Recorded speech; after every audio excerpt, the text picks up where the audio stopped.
Hello,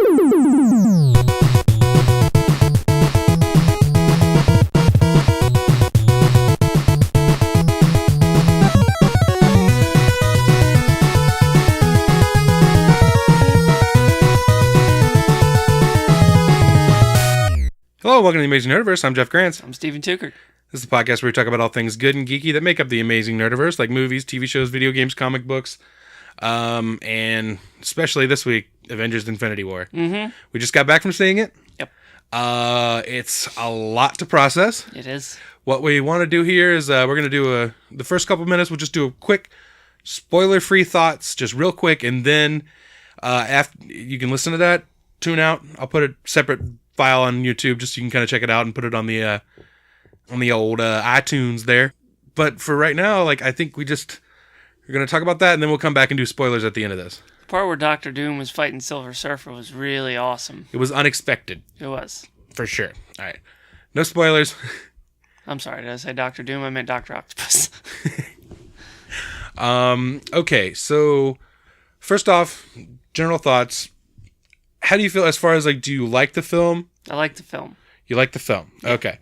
There's different things. I like the film too, quite a bit. I think it's a really strong film. Mm-hmm. You may not be happy with all the things that happen in this movie. It may not leave you, it left us pretty upset. Mm-hmm. And I won't say too much more about that or why or any of that stuff. But this movie is a lot to digest after seeing it. It's like an emotional gut punch, and it's constantly keep you guessing. And I appreciated that about the narrative, about the script. Mm-hmm. Very funny. Mm-hmm. Pretty funny. Quite a bit of really humorous dialogue. There was some stuff we were punching each other laughing, and it was good stuff. There's also some moments where the old hoodie goes up and Steven I just noticed just a hoodie go up in my peripheral. I'm like, oh, this is one of those. Yeah. But yeah. I felt really uneasy throughout a lot of parts.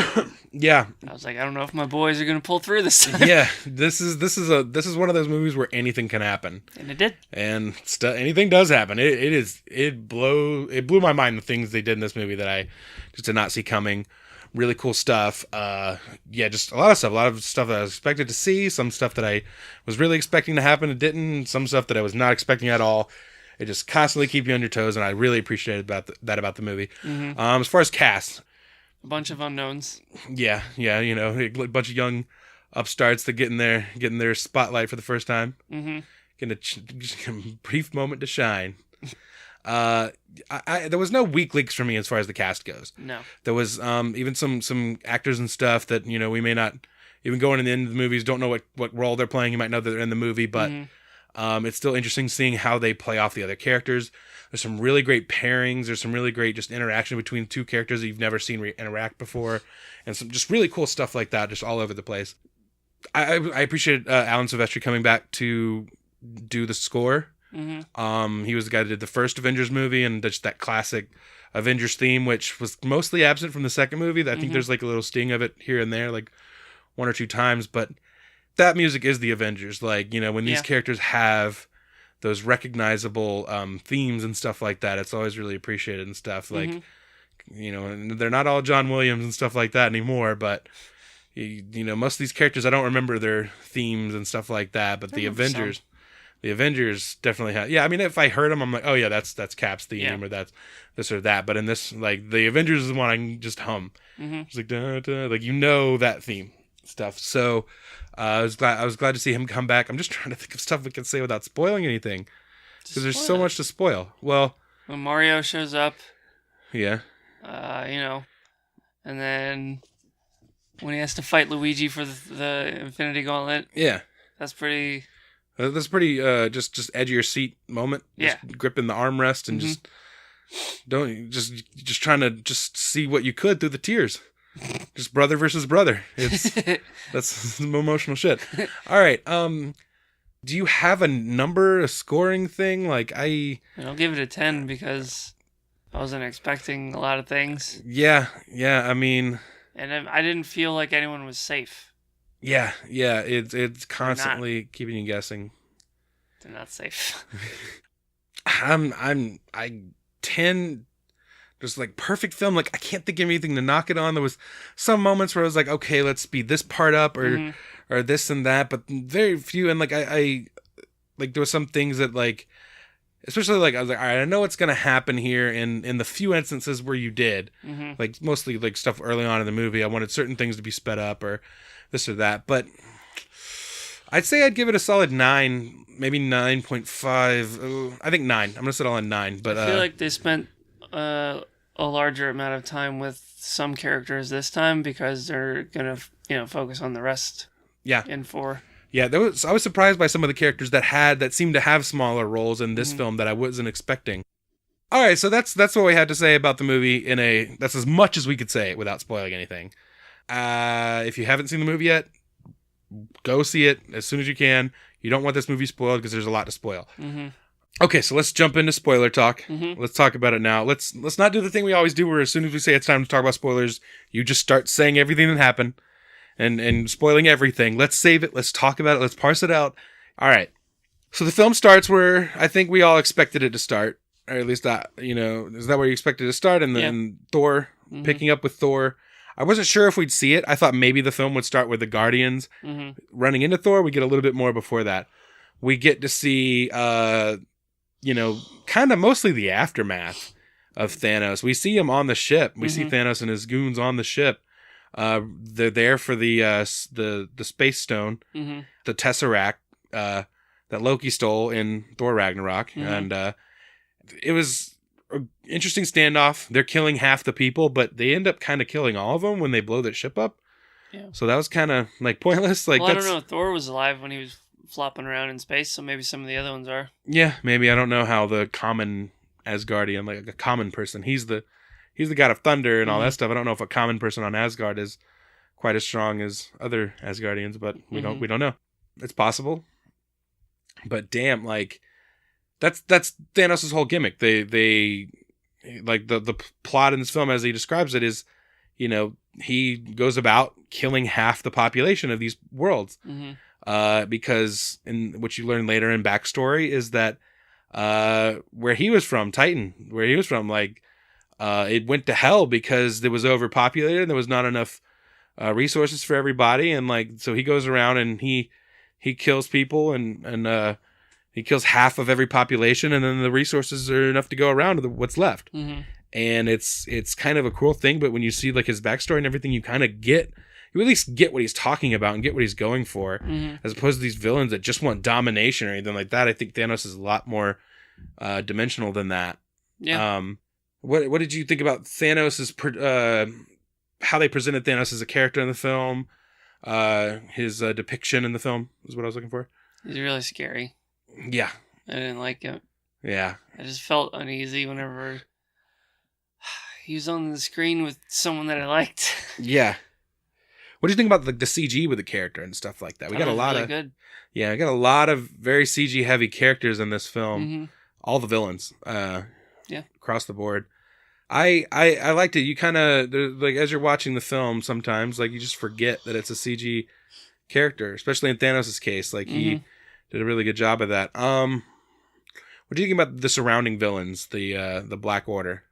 I got really excited when we're spoiling everything, right? Yeah. When they got taken out like one by one by the Avengers. Yeah. It's just like in different. What was it? Spider-Man just kind of booted his ass off the ship. Yeah. I like that a lot. Yeah. Because he's being like a smarmy little dickhead to Doctor Strange a minute ago. Yeah. It's like, all right, dick. How about you eat some space? Yeah. I was, but as far as like the characters themselves, I mean, really only 2 really stood out to me. There was, they all kind of had their role in it or whatever. Proxima Midnight, she was cool. She had a little bit more personality for me. Proxima Midnight is the female of the Black Order. Okay. And then Ebony Maw is the one that kidnaps Doctor Strange and all that stuff. And it was just, those are the 2 that I kind of was like, all right, I see what they're going for with this. Other guy's just big, and then the other guy is just kind of like the husband of Proxima Midnight. It's like, he doesn't really have much of a personality or anything to go on or whatever. Is that Squidward? No, that was Ebony Maw is Squidward. So opening scene, back to the ship. So you got the Asgardian ship. You got everyone laying there. The first thing you see is Heimdall's just down. He's down for the count. Yeah. Like, he's not dead, but I didn't like that. I was like, oh, are they just gonna start on him just dead and just see somebody you like dead right away? But he had he had a final maneuver that he pulled out there just to have one last. He couldn't go out like a bitch. Like he had to have one last moment, and that was kind of cool. And what he did in doing that, he saved the Hulk. Basically, he got him out of there, and like, you know, Hulk. They're gonna need the Hulk. He knows that. And did we talk about Thanos fighting the Hulk? Yeah, this is where it happened. Like there was a great moment. Like Loki, he's you know, asking him to give up the Space Stone or he'll kill Thor, and he almost does. And then he what did Thanos say so that Loki said his line? That's really great. I don't remember what the setup for it was, but it essentially ended. I don't even remember what his first part of that line is, but he was basically laid it out there. He's like, "We have a Hulk," and that's like was kind of like his. Yeah. Like I forgot for a second. Yeah. Like where is Hulk? Up there. Yeah. So that was really cool. He was just Hulk in that. Yeah. I don't think we saw him revert back to Banner at the end of Ragnarok. He's been Hulk, and then so I love thinking about things from Banner's point of view. Is he doesn't remember in Ragnarok? He doesn't remember those 2 years where the Hulk was taken over, and then. But he remembers this. And at the end, but he remembers this, and we're seeing that line start to blur a little more, where it's not quite as like, all right, during this period of time, I'm only Banner, and this period of time, we're seeing them kind of fight each other a little bit, yeah. And that's kind of cool. Like I'm liking that. But otherwise, like Hulk might have been Banner might have been a character that I would have liked to have seen handled a little differently. Really? In the film. So? We'll get to it as we go along, but like he just doesn't really offer too much. Okay, so when Hulk comes in, he just, you know, him and Thanos have this awesome fight or whatever, and you see Hulk like meet his match for like the first time, really. Yeah. Like, I mean, Abomination was supposed to be that, but he kind of still won in the end, and this, he didn't really win. No. And Thanos, at that point, he only had like the one stone, right? I think he had 2. No, because he got the Space Stone was the second one he got. Oh, okay. Yeah, so Thanos was only armed with the Power Stone, which is why he could still beat him or whatever. But yeah, so he beats the shit out of Thanos, and Heimdall sacrifices himself, saves Thanos with or Thor, Hulk. So many goddamn characters in this movie. Saves Hulk with the Bifrost, and that's his dying act. The Black Order kill him, and then Thor tries to, you know, he just can't do anything. They hold him off as they kill Loki, take the Space Stone, then blow up his ship and shit, and then just Thor just often drifting in space. On Earth, we see Banner smash into the Sanctum Sanctorum. Then he gets Doctor Strange to go find Tony. To recruit Tony. Tony's engaged now. It appears that they have officially gotten engaged. They were hinting at it at Spider-Man Homecoming. It seemed like he was about to do it, but we didn't see for sure.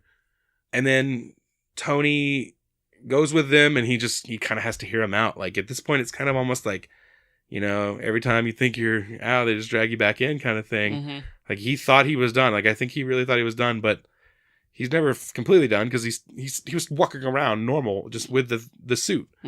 The kind of extremist thing, the nanobots from that storyline. So that was kind of cool seeing that application used in this, which is also something they did with Spider-Man's suit, his Iron Spider suit. They had the same kind of technology. Ship shows up, and while they're discussing what they're going to do about Thanos, Ship shows up, and it's too late to come up with a plan, and they just try to hold off these guys. And like I liked seeing some of these characters like just these little fights, just these 2 members of the Black Order against like a handful of characters and stuff like that. We got 2 of those 2 great ones, like between the characters you see together that are in New York. You see Spider-Man, Doctor Strange, Hulk, Wong, and Iron Man kind of trying to hold their own in this, and then we catch up with Scarlet Witch and Vision, which was nice to see. They 2 years after Civil War, they have kind of developed this relationship over time. Whenever they could be together, they would be together, but you know, she's on the run with Cap and all them, and but they have to hold him off because they're after Vision, they're after the Mind Stone. So they have to hold him off, and the Avengers come in and save the day. I did kind of like how Cap's not really non-super powered, but he always seems more human to me than someone like Scarlet Witch or Vision. But I like that it was Black Widow, Falcon, and Cap that kind of held those two off and had them retreating and stuff. That's when I got teary-eyed, is when Cap showed up. Yeah, it was because they also like cue in the music exactly when he's like stepping out into the light. Yeah, and it just and like this was one of the reasons the trailer was edited well is like different things like you just kind of automatically assumed something was from a different scene because of the way it was cut. It kind of looked like it could be. I liked how they did that. But as you were saying on the way here about the some of the shots in the trailer, they don't exist. Yeah. Or they're fake or whatever it is. Yeah, they're not in the movie. They seems like sometimes, I mean, I don't know if it was planned on being in the movie or what, but they got finished visual effects and stuff like that in those shots that are don't even make sense within the movie. You know what I noticed now? Like I noticed a while ago, but I just kind of brushed it off. You know that the shot that I think we're talking about where they're all running towards the camera? Yeah. With the Hulk? I was looking at Black Panther. I was like, he looks awfully CGI'd. Yeah. For this. Like, why couldn't he just put on the suit and run? Yeah. Like, if you go back and look, it's like they did it, but they kind of saved a little bit. Yeah. They didn't go all in on... Yeah. But then again, you can sometimes just assume that that's just because it's the trailer. And the trailer's coming out earlier than the movie is, and it's not always going to have this finished special effects. Like, just look at the Venom trailer. Like, there were scenes in that first trailer that were in the later trailer, again, with the Venom CG and stuff like that. They can reuse that kind of stuff, and it's just different levels of completion on those things. So it was cool seeing those kind of two. Like it's most of the story is kind of split, between these little smaller groupings of characters and stuff. You have all the characters that were in New York minus Wong and Hulk, who was left behind. But they take Doctor Strange, Ebony Maw. He gets what he came for. He comes for Doctor Strange, who has the Mind Stone, or the Time Stone. And then Tony goes after him, and so does Spider-Man. And Tony tries to get rid of Spider-Man, get Karen to deploy a parachute and get rid of him, but he hangs on there. So he's got that webbing, man. You got to look out for that webbing. So they go up into space. They eventually meet up with some Guardians that are separated. When you see Thor meet the Guardians, they kind of split off. Rocket and Groot go with Thor. Thor needs a new hammer. It's like his whole mission in the movie, which is kind of cool because like it's something that I've been thinking a lot about, and I knew what it was. I knew it was going to be Stormbreaker, and I knew that the handle would be from Groot. I knew those things, but it was still cool seeing it play out the way it did in the movie and stuff. And that hammer's badass. Or it's an axe. It's kind of both, right? It's got the axe side, hammer side. I always like that when you see that in the comics. Who we got? And the rest of the Guardians go off to nowhere. They're trying to go back. They go back to nowhere because they're going to try to find the Collector, who has the ether from Thor: The Dark World, which is the Reality Stone. So they try to go stop Thanos from getting that. That was a fucked up scene. Yeah. Like, I know that one thing I found particularly interesting was Thanos kind of has a thing for bubbles. Twice he made weapons turn into bubbles. Yeah. Just kind of a weird thing. Like, once is fine because it's just a silly thing to do with like the Reality Stone. And then later, doing it twice is like, all right, he's got a weird bubble thing going on. Well, what are you going to do? What are you going to do? Peter Dinklage's character was cool. I thought he might be Pip the Troll. When I finally saw him, he was a giant dwarf. Within a dying dwarf star or something like that is where Mjolnir was forged. And they're going to forge Stormbreaker. So it was cool seeing him in the movie in that capacity. I thought he might be playing Pip, and I was looking for that in the credits, but he played a different character, and I could never tell you how to say it. Pronounce it. It was like a lot of E's and J's, and I don't know. No. I just read it wrong. I was like, oh, he's not Pip, he's Peep. Yeah, it's Peep. Pete Parker. So, so Thanos, like, over the course of this movie, like, I didn't know, looking at the trailers, there was another thing. Some of the shots in the trailer, the Infinity Gauntlet has more stones than it should, or less stones than it should. The most they ever showed in the trailers, I think, were 2 stones, but in some of the scenes we saw, that he has, like, 5 of them or something. Yeah, he's got them all until the end. Yeah. Wow, it was cool seeing some of the character, like, I think Thanos had some really good, like, moments with all the main Avengers characters. Like, he had a lot of, like, some fights and stuff. He had that opening moment with Thor and the closing moment, which we'll get to. And then Captain America has that great shot in the trailer where he's holding him off, and he kind of gives him a little bit of a look while he's holding it. What do you think that look was about? He's like, oh, I think it's a surprise how strong he is for a human. I think he was surprised at the strength there, which just shows you how powerful Cap is. And then and Iron Man has a Cap great got a moment. good couple shots into his knees and like one right in the jaw, didn't he? I guess, yeah. Cap, like, he held his own in those moments, and like he got punched the fuck out. Yeah. But, I didn't like that. No. So as I'm talking about these different branches, like, of the story and the different characters branching off, who were some of the interactions or the stuff that you liked seeing, like those pairings? I like seeing Iron Man and Star-Lord. I like seeing Thor and Star-Lord, or not Iron Man and Doctor Strange. I meant. Yeah, then, I liked Thor and Star-Lord too. Yeah, like that. I love that, like, kind of competitive nature. Like, I love when Thor has that with characters and stuff. It's especially funny for Star-Lord because, like, he's obviously, like, just immediately threatened by Thor, and he wants to kind of save face as best he can. But it's hard, man. It's tough when you're standing next to Thor. The one that really stood out for me was the Doctor Strange Iron Man relationship. Yeah. That those are just, for some reason, two characters I've been wanting to see together for a long time. But Rocket and Bucky. That was a great little exchange. Yeah, I'm gonna get that arm.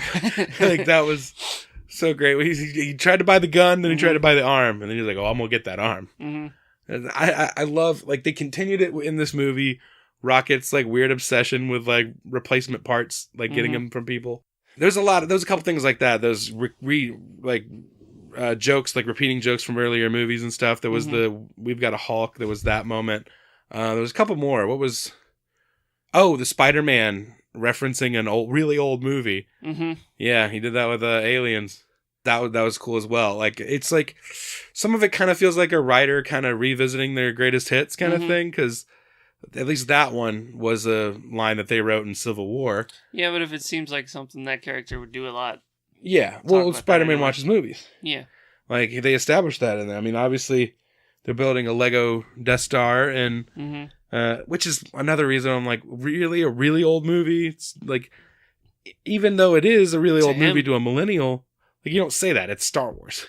Like, it's an old movie to me. It was made well before I was born, but it's Star Wars. So. Yeah, but it's really old, so these old people he's talking about might remember it when it was new all those years ago. Yeah, which is a smart thing to do to get people on your side, is if you call them really old. Yeah. So it was cool seeing stuff like that. Yeah, so pairing those off and stuff was really cool. I liked some. It was cool seeing reunions of characters. Like, you forget that Hulk has no idea what's gone. Like Banner has no idea what's going on. Like, he doesn't know who Spider-Man and Ant-Man are. He's like, there's an Ant-Man and a Spider-Man?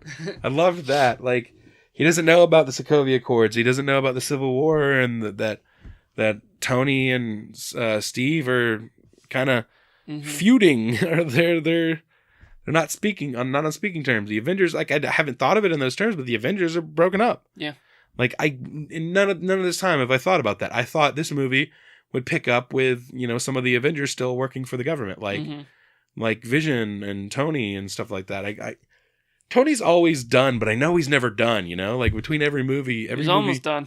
He was almost done, like, so many times. No, I mean, he was really almost done. Oh, yeah. Should have been done. Yeah, should have. I mean, he got right in the stomach. Yeah. Yeah, would you have made that trade if you, as an audience viewer, can go, let Tony Stark die here so that he doesn't get the Time Stone, so that he can't have all six, so that he can't do what he does at the end of the movie? Would I have? Would you be willing to trade that? Tony Stark dying off, like, for sure, as opposed to what happened later. Then everyone dies? Yeah. Fuck. Well, how many did Homeboy calculate that? How many different outcomes where they lose? 14 million. How many that did was they great. Win? 1. Was this one of them? I hope not. Because, God, what do the other ones look like if this is the good one? Ugh. But yeah, dude, that was fucked up. There's like photos of Avengers 4 where they're back in New York. Yeah. Cap's wearing that old suit. Uh-huh. No beard. So there's got to be some... Ant-Man's there. Ant-Man? And Tony's wearing that jumpsuit. Ant-Man and Tony, yeah. So there's got to be some kind of like, let's go back in time to this with the nuclear missile. And he whips it up into... Do you remember? Yeah. What are you saying? That's not what killed everyone on Titan, is it? No. Titan died for the reason... Like, Titan lost all of its resources because the world, devoured itself because there was too many people. But did Tony whipping that missile up into space, did that kind of piss him off and make him come to Earth? Because if Tony stops himself from doing that... I don't think that's going to solve the problem. No? I don't think so. Even though they started it. Yeah. See, I always assume they go back in time to recruit some of the Avengers again that would die in this movie. So now I don't know what. Because, all right, let's hold off on speculating on what the next movie will be and get through what happened here. Because, I mean, that's the problem with this movie. Then the next movie is the one that still gives us hope. The knowledge that there's another movie coming next year, that's, God, hopefully gonna, repair some of the damage this film does. Because, spoiler alert, Thanos gets all of the stones throughout this movie. He one by one gets all the stones. The only thing we don't see is Nova, him destroy the Nova Corps. We don't see Glenn Close's character, John C. Reilly. We don't see how he gets that stone. We just know he's already done it. And fucking was it Xandar? We just hear about it. It's been fucked. Like Thanos has destroyed that shit, and he's got the first stone, and then he one by one gets the stones. He gets the Space Stone from Loki. He gets what does he get next? From the Collector, he gets the Ether, the Reality Stone, which he does a lot of fucked up shit with, and just makes you think something's happened, and then swaps it, like tricks you and stuff. For a minute, I thought I was like, oh, Gamora got him. Yeah. I was like, oh well, short movie. I was like, in my head, I was trying to figure out, is there a way where he's just dead now and then the rest of the movie plays out and somehow like another 2 hours of whatever comes after that? But and just like right there, like you think Drax and Mantis are done, like right there he does that crazy reality thing, and like Drax is all cubed and shit, and Mantis is some curly fries and shit, and like you have that sense of peril every few minutes. You're like, oh no, this is where this happens. And it's just, the whole movie keeps you guessing and stuff. But by the end, it is another one of those things where like, you're shocked by some of the things that happen. Some of the characters that get taken out and whatever, when Thanos finally collects all that. So he got those 3. Then he gets the Mind Stone. He gets the Mind Stone. No, Mind Stone is last. Oh, no. I meant the Soul Stone. Soul Stone is the one I'm thinking of. That's when he shoves Gamora off. He sacrifices Gamora. Awesome appearance by Red Skull there. Yeah. We finally figured out where he fucked off to at the end of the first Avenger. Looking back on that film, I thought he did like disintegrated or whatever. Like, I didn't remember. It's been a while since I've seen it. But rewatching, I'm like, oh yeah, he went straight up into space because it's obviously the Space Stone. And that's where he's been this whole time. It's just on this place and in space, and he's been kind of around the soul stone, but doesn't know how to. He knows how to get it, but why did he never get it or whatever? I guess because he has nothing to love. Like, he doesn't love anything, and he couldn't get it. I was really hoping that would be it. Yeah. Then I was annoyed. No, as soon as he said you gotta trade a soul for a soul, I knew she was going down. Yeah. I thought there was a small chance that Red Skull would be the one that he kills. What, he loves Red Skull? No, well, before, I was like, oh, if he needs a soul. Oh, okay. But then he said the love, and I was like, oh, well, he doesn't love Red Skull. Or it'd be nice if he did. It'd be kind of sweet. He kind of looks like Death. A little bit. He's a Skull, and he's got that hoodie. He's kind of got a Mad Titan on for Red Skull. Ugh. But I was so happy to see Red Skull again. I've been calling for that. And of all the characters, Nazis? Yes, is that all the of all the characters that I've been wanting to see pop up again that I've mentioned? He was the one, A, that I wanted to see probably the most from some of these characters, and B, that I was probably really, truthfully, expecting the least. Yeah. Like, I was not expecting to actually see Red Skull in this movie unless they did. The one thing I thought about was Thanos evening the odds with the armies and just bringing back some of their old villains, which looks like can happen in Avengers 4. He didn't need to even any odds. Yeah. It's like they're going to all need to just beat his ass all at once. Yeah. Spider-Man got pretty close. Yeah. Yeah. There was some awesome...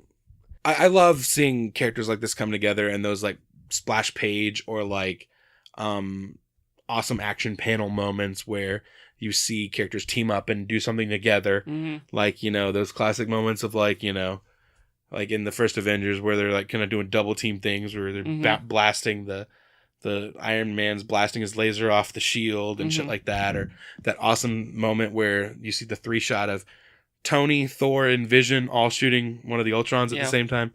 Yeah, I love things like that. And this movie had some great moments like that. And Doctor Strange was kind of like the MVP of some of those kind of scenes because he was constantly using those like portals and just like stepping stone kind of things to make these characters, to help these characters do these really cool things in these fight scenes. And that was a good one. Like, and yeah, like all the characters kind of had their moment with Thanos, and like in that first scene on Titan, like all the space, you know, all the characters that are up in space join that fight with Thanos and everything. They all have their moment. Drax and Star-Lord. Star-Lord has a big moment where he fucks it all up for everybody.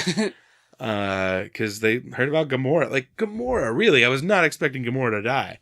She did. Like, yeah, and she's one of the characters that dies in a way that, like, oh, maybe she is dead now. Yeah, no, like, she's dead. I don't know if there's coming back from that unless they would have to use one of the realities, one of the Infinity Stones to bring her back. See, I think some of these, though, cheapen it if they bring back, like, everybody and everyone's just fine. Yeah. Like, I think there's some characters in this movie that they have to just kind of let stay dead in a way. But it doesn't mean we won't see them again, because, like, I think Loki's probably going to stay dead, but we know we're going to see him in Avengers 4. We know. Yeah. He's in set picks, because they're revisiting some of the scenes from the first Avengers. So we're at least going to see him in the stuff from the first Avengers movie. But he's probably going to stay dead. Yeah, but the actor's going to be able to play Loki some more, which is kind of cool. So that was the fourth one, was the soul. And then he got, the mind was last, so what was the time? And the way he got that was when they were all fighting him. Spider-Man and all them. Spider-Man has some great stuff. I love, we got to see one of the things we wanted to see is Mantis, like, coming out of a... That was really creepy. Coming out of a hole and landing on his head. I don't know why. It just really creeped me out. Just him like... Yeah, where he was like she tried to put him to sleep, basically, but he didn't go all the way out because he was still talking to them. Yeah. And stuff. That was kind of fucky. Yeah. And I didn't like that. Yeah, it was kind of weird.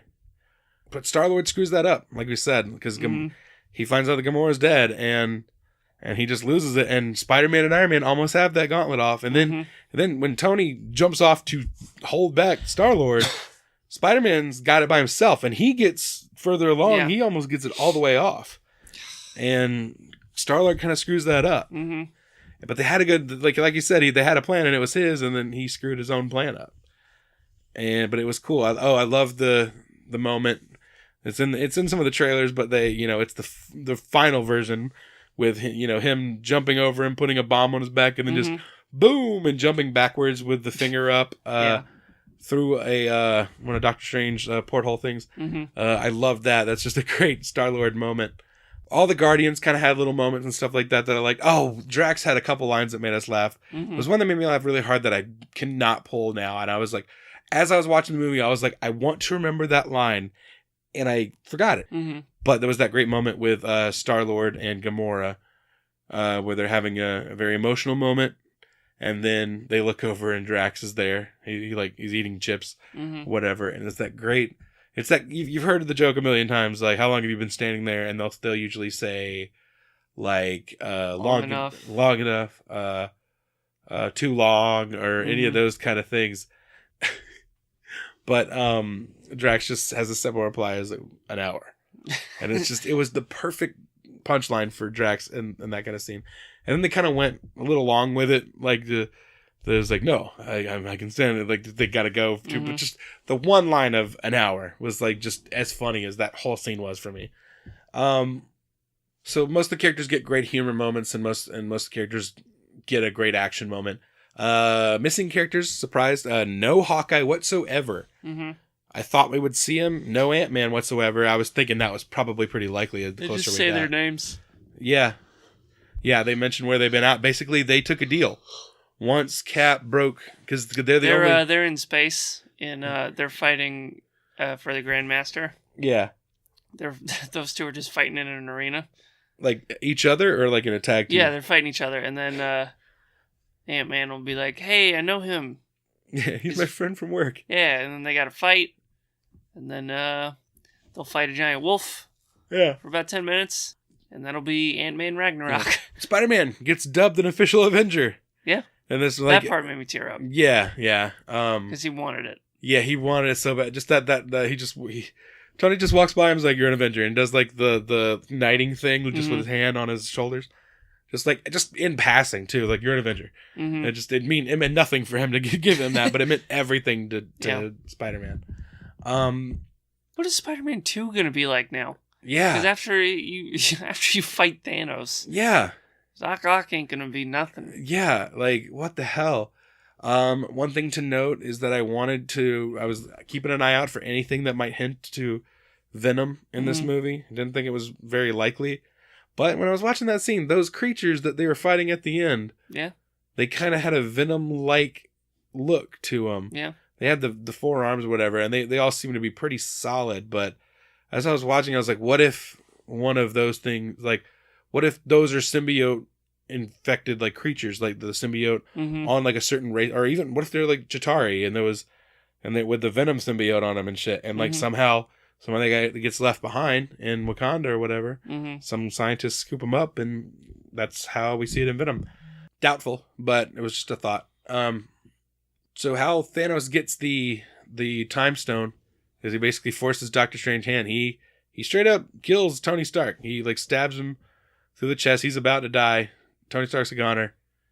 And this is when Doctor Strange kind of breaks down. Because they're kind of at odds the whole movie. Like, he calls him a douchebag at one point. Like, Doctor Strange calls Tony a douchebag.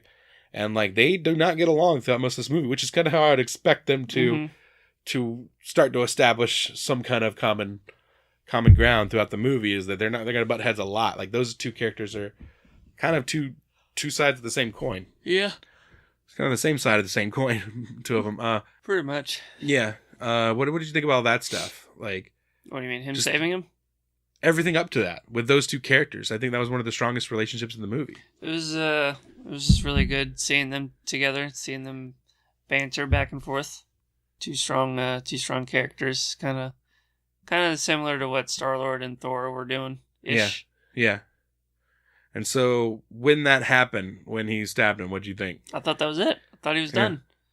Because, like, he was, like, fighting Thanos all by himself for a minute. I was like, dude, I don't know. Your armor from Earth, I don't know about it right now. And he started breaking off pieces, and, like, he didn't have his helmet, and he's shooting him, and he doesn't have, like, he's got, like, chunks missing. Yeah. I'm like, I think he's about to go out maybe like a badass. Yeah, it's one of those things, seeing them establish this kind of nanotechnology and stuff like that.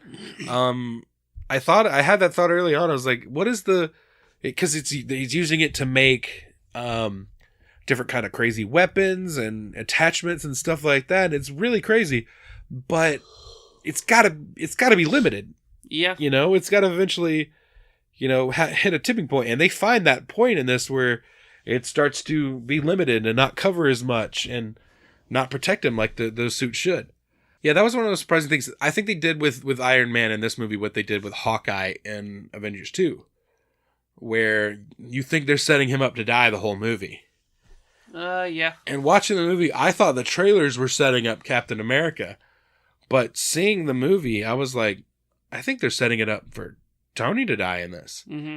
And they followed through with that and then just rewound time a little bit. Yeah.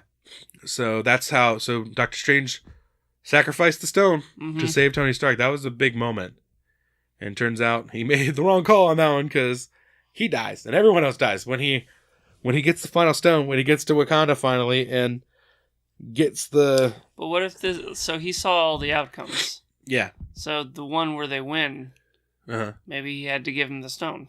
Maybe. Yeah. That could be the only reason I could think of. Why he would do it? Yeah. As opposed to actually wanting to save Tony Stark's life. Probably. Because I think Doctor Strange is a little bit more... That's why it was a surprising moment, because I think he would have made that sacrifice. Mm-hmm. It's like, kill anybody, I don't care, you're not getting the stone. He would be that stubborn about it, I think. But yeah, maybe you're right. Maybe that's the one. Because in the first Doctor Strange movie, he's saving the entire planet, basically. Yeah. So he's obviously like, look, I'm going to save everyone, but I'm going to get got a couple thousand times, however many it was. Yeah. But in this one, maybe he like already saw the outcome. He's like, all right, I'm going to do some bullshit in order to beat Thanos, so let me just go ahead and do this now. Yeah. This will set us on the path. I think that's what he's doing. Yeah. He I mean, what if... I would love if in Avengers 4, there's a flashback to... Remember, we don't really see them make that plan. Yeah. And that plan kind of came after he was doing the... He was meditating and trying to... He said he went forward in time. Mm-hmm. And he saw those outcomes, and I think there could have been a moment while they were making that plan that he told them, like, this is the only outcome or whatever, is giving over this stone because of this reason. Or maybe he just told Tony or something. Mm-hmm. But Tony still didn't want to... Maybe Tony didn't agree with him about doing it. And then when he does it and saves his life and sacrifices his own in doing so, maybe that's what Tony knows. He knows what he has to do in the next movie. I hate this because now Tony's just left on the planet by himself, basically. Not by himself. The only other character that survived there was Nebula. He might as well be by himself. She's not one to talk to, I don't think, about all this stuff. No, but I think that could be a really interesting pairing. Nebula, another character I thought for sure was a goner. Yeah. Yeah, like... There's two characters I never thought would just be teaming up. Nebula and Iron Man. Yeah, I thought she would be dead. I thought, this is her one scene in the movie. This is going to be his only way home in the next one. Yeah, she's going to have to... He doesn't know where he's doing there. His suit is fucked. Yeah. He's got to find a way home. And at the end of the movie, we'll jump to the very last scene of the movie. When it shows Thanos on his planet, or when sitting down on his porch, that was his planet, right? That was Titan, right? I don't know. I thought maybe he after he did everything he needed to do, because that's a powerful ending with the villain just sitting there on his looked like it's just sitting on a porch, just watching the sunset, just pleased with himself. Just you can do that every day. No, but maybe he wants to do it just that day because he. So you had to go through all that bullshit just for the one. Yeah. That's the only time he can have that perfect moment of just I did all my work. I acquired my 6 stones and killed half the population of the universe. He's going to get bored. Yeah. He's going to do it again? How many times are you going to... Yeah. What an asshole. Yeah, I mean, we're jumping all over the place here, but it's just... This is what this movie does to me. Like, just my brain is just jumping all over the place because there's so much to comprehend. So, yeah, like I said, that's how he gets the 5th stone, and then he gets the 6th final stone. They're trying to protect Vision. I loved... that they really gave Scarlet Witch some powerful moments in this film. Like, early on in the film, I'm like, it's going to be another one of these where she's just kind of getting her ass kicked and she's barely doing it. But in this movie, she kind of lets loose a little more. And, like, she's trying her hardest to protect Vision. And when she comes out there, when she's like, all right, I can't stay in here anymore. Right. And then stops those, 5 things, rolling their way. And drops them real quick. It's like, why has she been in there the whole time? Like, I don't remember the line exactly, but I loved that. That was a great moment. And you're like, yeah, why has she been in there? She's a badass. I just say, yeah, I love that. I've said it before. I love that character, and I like seeing them finally do some stuff because she can be potentially the most powerful character on their team.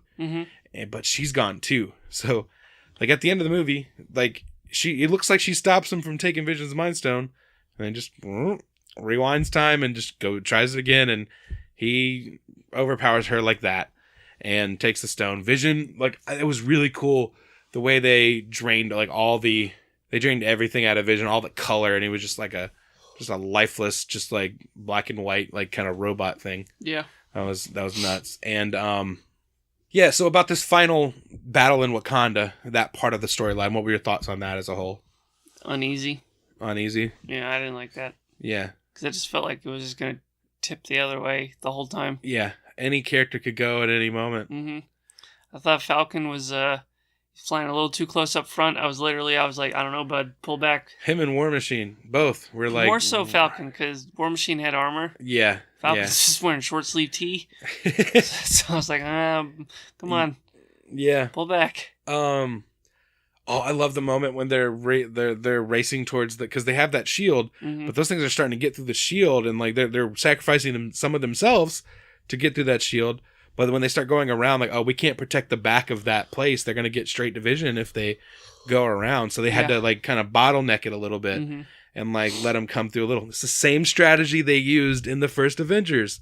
Yeah, remember he goes out and say Thor like light it up so he can bottleneck it so fewer ones get in. God. I just thought of that. They reuse that same strategy. And I loved when they're all running towards it and Black Panther and Cap are like really kind of like neck and neck there racing almost. Because they're really fast. Yeah, they are. Any particular moments in the fight that stood out in that whole fight scene? Bucky picking up Rocket. Yes. When Thor and when the Bifrost comes in there because they kick in that music again, the Avengers music. Yeah. Oh, I just realized it's kind of weird. This whole movie, Tony and Steve never have a scene together. No. That's weird for an Avengers movie. Yeah. But when after Thor gets his new hammer, Stormbreaker, with the Groot makes the arm, I loved that. That was kind of I knew it was coming because I got it spoiled via toys on the internet. But just the way, he's been so nonplussed by everything that's going on, just his nose stuck in that old ass video game. Yeah. And then he finally kind of contributes in that moment. And then because Peter Dinklage says that it could have the power of the Bifrost or whatever, the Stormbreaker, and it does, and so now he can control the Bifrost. So he never has any excuses for his Earthbound girlfriends like Jane Foster or whatever when he's like, oh, I'm sorry, I couldn't. The Bifrost was shut down. Oh, it was traffic on the Bifrost. He shows up, and when I'm like, oh, is it just him or what? But it's him and Rocket and Groot. Yeah. And I love seeing Rocket and Groot on Earth. I was really excited about that. And just seeing little moments, just like you said, Rocket and Bucky. I am there's a moment where they're fighting and Groot does the thing again, and it's just kind of a background thing. Where he does the thing where he sticks the branch out and just stabs a bunch of people, then swipes them back and forth. And while he's doing that, Chris, what does he say? This is my friend, Tree. And I'm guessing because Groot means tree in Groot, because Thor speaks Groot. Well, it was an elective. Yeah, that was hilarious. And with Thor, what I liked is they kind of found a nice balance with Thor between Ragnarok Thor and the earlier version of Thor, the more serious version. They had him have those comedic moments in there, but then you could see it's all bravado where he's hiding the pain. He lost everyone, man. He lost his whole people. He's Superman now. Yeah. He's the last son of Asgard. He's got a red cape. Yeah, he does. Holy shit. Yeah, and so that was really cool seeing him with his new buddies. And then Groot says, I am Groot. Cap, just, I am Steve Rogers. Little things like that just made this movie great. Just seeing those little moments between these characters that you never thought you'd see together. I mean, they've been telling us all along, but almost felt like it would never happen, because we've been waiting so long for these things. Any just moments that just stood out as far as never knew I wanted to see that so bad, or just stuff like that. Never knew I wanted to see that. No. Those things, seeing Cap acknowledge Groot, or Captain Steve Rogers talking to a tree. Yeah. So, there's that. Yeah. I love Thor kept calling him Rabbit. Yeah. I didn't like seeing Thanos kill everybody. Well, I know that. I've been kind of trying to save that for last. Yeah, there's a reason you're so bummed out.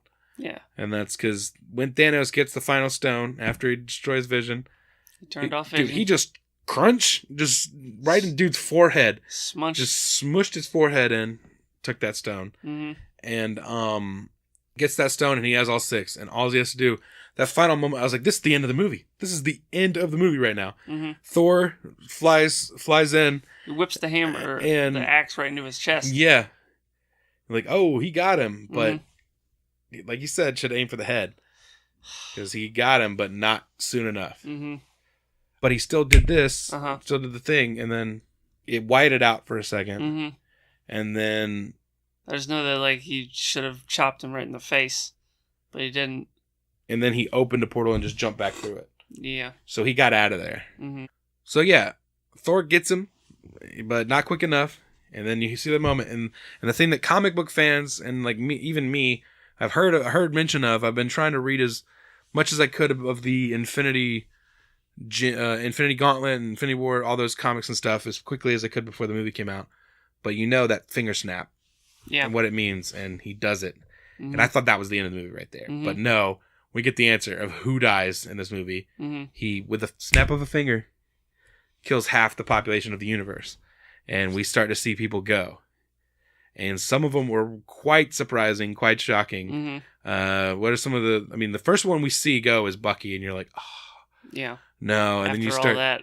Yeah, then you start seeing some of the, the Dora Milaje and all the Wakandan tribe people. And then T'Challa was the one that I was like, oh, fuck. Yeah. But when you see T'Challa, you're like, okay. Like, that's the first one I saw. I was like, okay, then there's no way these characters are staying dead. Right. The ones that are going away. But the ones that, when you just even seeing it, like, at that point, and he was too early. I wish they would have held him for a little later. Mm-hmm. I mean, I don't know if he was the second one. I think maybe you might have seen a couple other characters go before that. But Scarlet Witch, maybe? Mm-hmm. I can't remember the ordering, but it's Scarlet Witch, Bucky, Groot, T'Challa, is that all the ones on Falcon? Falcon. I think that's all the ones on Earth, right? And then in space, it's everyone but Tony Stark and so all three Guardians. Mm-hmm. So the only Guardian left is Rocket, right? Yeah, pretty much. Yeah. Yeah, Gamora dies in this movie. Mm-hmm. Oh, and Nebula. Mm-hmm. Yeah, if you count her as a Guardian. Yeah. So the three Guardians, Doctor Strange, and Spider-Man. Mm-hmm. Dude, like. The three big ones that we thought for sure were going to be around is Black Panther, Doctor Strange, and Spider-Man, because we know they've only each had one movie. Yeah. And they're going to have more of a franchise to go on in this movie. Mm-hmm. So when they do that, it's kind of like, yeah, we never expected it to happen in this movie, but you know they're coming back. Mm-hmm. And so that gives you hope. Maybe not all the characters are going to come back. How do they bring them back? Mm-hmm. Etc. But we know some of them are coming back. So it's an ending that left you with a lot of more questions than answers. Like, and that, but luckily we only have 1 year to wait to have, so Avengers 4 is going to come out before Spider-Man, right? Spider-Man 2? Because he's dead. No, yeah, it is. Yeah, the only movies between now and then are characters that are not in this movie. Okay. It's Ant-Man and the Wasp, and then Captain Marvel. Ant-Man and the Wasp is in like 2 months. Captain Marvel's at the beginning of the year. I wonder if Ant-Man, Hawkeye is going to show up. I hope so. I think maybe we might see a scene with them at the beginning of the movie where they kind of agree that they, like we see that moment of them making that deal to go back to their families. Because I never really put this together, never really thought about it in these terms, but Hawkeye and Ant-Man are the only two characters that have kids. Mm-hmm. And as far as superheroes in the Marvel universe. As far as we know of. Drax did have a kid. Peter Parker could be Tony's kid. I mean, I doubt very well could be. Why not? So, what is it, Richard and Mary Parker? Mm-hmm. Like, he had an affair with Mary Parker? You never know. He wants to have an affair with May Parker. He does. Yeah. But he's got Pepper Potts. What did you think about the stuff where she's like, get back here now? Like, she is freaking out when he goes into space. And rightfully so. And, like, there's part of her in that voice where she doesn't think he's coming back. Mm-hmm. And that was kind of a really... Especially after 10 years, that they can still do something with that relationship that kind of gets you. And just like, it's just like, oh yeah, happy ending, they're getting married. And then like, I thought all that was them Hawkeyeing us with just setting him up to die at the end of the movie. Yeah. He just keeps talking about his wedding. And like, Wong, you're invited to my wedding and stuff like that. So it's a powerful ending. And in the post-credit scene, of course, we get to see Nick Fury and Maria Hill witnessing this people evaporating into thin air. Disintegrating all over it's happening everywhere. Do you think... And then we see them go. At the end of Avengers 4... But not before he uses the pager to call Captain Marvel. Mm-hmm. Do you think the way they'll send off Tony is he just gets married? Maybe. And he just lives... See, that's the thing. Like, I don't know if that couple can ever work if she doesn't change her attitude about him being Tony Stark. Because he's going to be Tony Stark. Yeah. And I mean Tony Stark, not Iron Man, because he's Tony Stark and he's always going to do that. But does he need to put on a suit every 2 seconds? I mean, this time, yes. From his point of view, yeah, because he's Tony Stark. Yeah. You're asking a lot of Tony Stark to not be Tony Stark. But if he would do that, I don't think there's any budging on him. That's why I'm saying she's the one that's going to have to budge in that hard line in the sand. Mm-hmm. So yeah, final thoughts on Captain Marvel, like that final thing. What's she going to do? I mean... She better do something. She's super, super powerful. Is so they're going to need... I thought everyone... A lot of people were super powerful, and they're all just getting slapped around by... Yeah, that's how powerful these combining of all these stones are. Thanos. If Thanos doesn't have the Infinity Gauntlet, Hulk can just beat him up, right? Well, I don't know. I mean, because he had the Power Stone. That's the only one he had, but he had power. So that gave him those powers. I don't know what would happen. That's the thing. We can't answer that question without knowing what would have happened if he didn't use the Power Stone. But even then, Iron Man cut him. Yeah. Cut his face. Got him to bleed. Drew blood. And I thought that was a nice moment. I was like, it was kind of a nice moment. It was like, oh yeah, like, good for him. But then you look at it from the, like, kind of the point of view where you're like, oh, it's because he's Robert Downey Jr. He had to cut. He had to make the Mad Titan bleed. Mm-hmm. Yeah. So I don't know. I don't know what he is completely de-stoned. Deplumb him. Yeah. Got to deplumb that plum bastard. Get Killmonger to deplumb him. I did think it was funny that the Captain Marvel thing was a pager because she's from the 90s. Mm-hmm. Like as far as when her movie's set, I'm guessing he's held on to that for a long time. Yeah, and I can't believe he hasn't. If he's had that this whole time since the 90s, why hasn't he used it before? Because they could have used her help before now. Well, he wasn't disintegrating before. Yeah, that's probably why. Yeah, it is fucked up. Like all these characters. I want to eventually, make a list go down the line and see if I'm betting half of both of the cast split down the middle. Yeah. Went away and half survived. But it doesn't seem like as much as half to me. Mm-hmm. Seems like it's even less than half survived. But anyway, I think that's all we're going to say. Any last notes you want to touch on? We gave our point scoring at the beginning. I think both of ours hold up. No, I'm good. Any things that disappointed you at all, other than just seeing, all that stuff? Anything that you didn't think was particularly well executed? No, I thought it was all really good. I think for me, it was a little bit of a bummer to not see Hulk again. I think that storyline that I like you, we talked about it. I thought he would be in the Hulk armor. Mm-hmm. We discussed that on a podcast. Mm-hmm. We predicted that it wasn't too hard to see coming, but we thought he would be in the Hulkbuster armor, and the reason we see in the movie is because Hulk is fucking scared of Thanos. Yeah. So I think do you remember Mark Ruffalo talking about, like, they're kind of piecing together a Hulk movie? Yeah. Like, within all these movies? Yeah. I think this is just the part, like, the Spider-Man 2 part where he, doesn't believe in himself. Yeah. But then in 4, you'll get Hulk's conclusion. Yeah. That's what I think. Yeah. Where he's like, you know what? The team needs me. Yeah. Hulk scared, but Hulk go. Yeah. I thought that moment was going to be when he was being overpowered in that Hulkbuster suit. Mm-hmm. I thought he would get it ripped apart and he'd have to be the Hulk to protect himself. And that didn't happen. But I like that they're starting to blur those lines there and see the Banner Hulk struggle even more, like coming to at odds where they can actually kind of interact with each other, which is an interesting thing they do in the comics. But that was the one thing for me. I was like, I felt like I needed Hulk at the end at some point. And I didn't even realize until the film ended because I was just blown away by so much other stuff that we never really got that.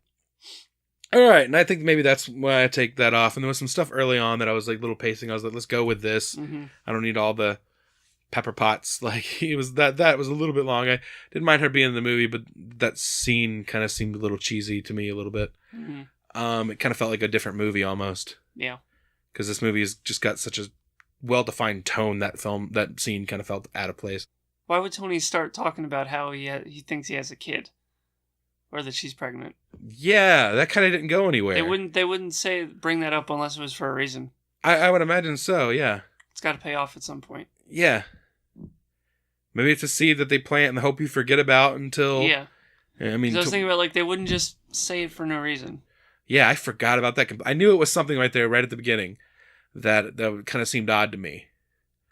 That's what it was. It must be set up for a later one, but that scene just seemed so drawn out, and it just the tone of it just felt out of place with the rest of the movie. Maybe it's meant to seem that way. Yeah, and then in retrospect, once we see part 4, we kind of figure that out. We'll see. Huh. Good catch. Alrighty.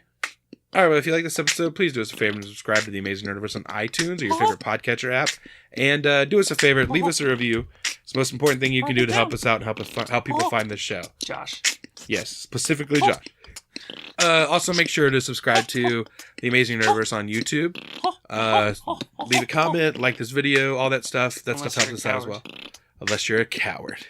I fucking dare you to subscribe to this podcast on YouTube. And like this video. Dare you. Yeah, and leave a positive comment. Yeah, punk. You don't got the scrote. Yeah, Squidward. Follow us online, social media.